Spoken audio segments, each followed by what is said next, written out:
A few months ago, I ordered this Nintendo Switch Lite for $80, and when it arrived at my house, there was no display. I was confused because when I clicked the buttons, you could hear it, but still, no display.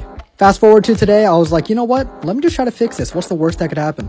So the first thing that I always make sure to do is completely power off the system. The next thing I had to do was remove the shell by unscrewing 8 screws. Now this required 2 different screwdrivers, which luckily I had. There's 4 screws on the back, 2 on top, and 2 on the bottom. I place all the screws to the top left of this mat just so I can make sure that I don't lose them. And what's a video for me if I don't have a fail like my phone dropping? The next thing that I did was pry this open with a box cutter. I really recommend not using one, but it's just all I had. And just like that, the back shell comes off. I place it over to the side, and this is what we're left with.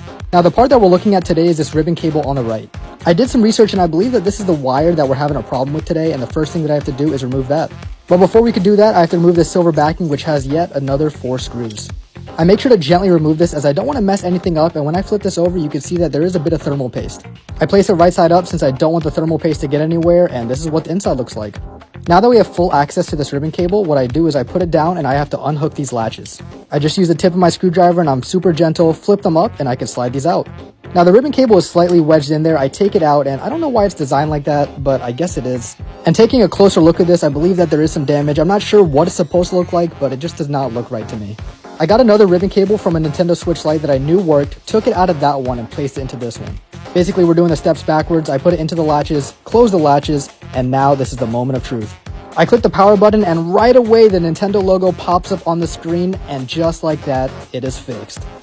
I was super stoked, especially because I had this laying off to the side for 3 months, and it was a quick 5-minute fix.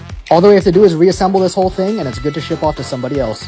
If you want to see more videos like this, make sure to drop a follow.